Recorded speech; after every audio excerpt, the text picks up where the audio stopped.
সুনামগঞ্জের দোয়ারা বাজারে লিয়াকতগঞ্জ school and কলেজের ১০ম শ্রেণীর এক শিক্ষার্থী নির্বাচনী পরীক্ষায় ফেল করে ৭ বিষয়।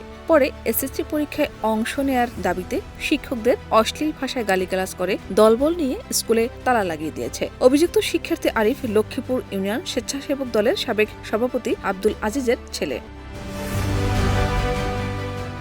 ৬ জানুয়ারি সকালে দলবল নিয়ে পরীক্ষায় অংশ নেয়ার জন্য শিক্ষকদের ওপর চাপ সৃষ্টি করে। কমিটির সিদ্ধান্ত অনুযায়ী পরীক্ষায় অংশ নিতে অস্বীকৃতি জানালে প্রধান শিক্ষকের অফিসে তালা মেরে স্কুল খোলা যাবে না বলে হুঁশিয়ারি দেয়। তালার ঘটনাটি শিক্ষক ভিডিও করলে অকথ্য ভাষায় গালিগালাজও করে ওই শিক্ষার্থী।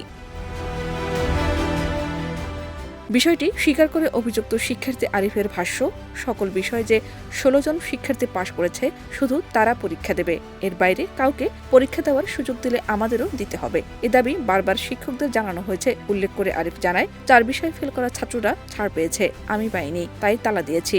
ম্যাডামে গিয়া ক্লাসে বলছে এক বিষয় যারা ধরা খাইব তারা দেওয়া হইতো না, পরীক্ষা এলাও না।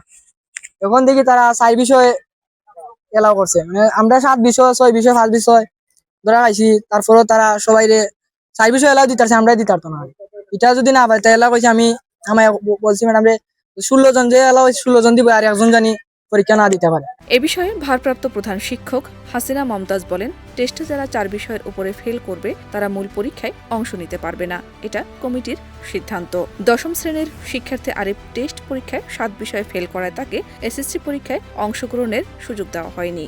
এতে ক্ষুব্ধ হয়ে সে স্কুলে এসে শিক্ষকদের সঙ্গে অসদাচরণ করে এবং স্কুলের কক্ষ তালাবদ্ধ করে দেয়।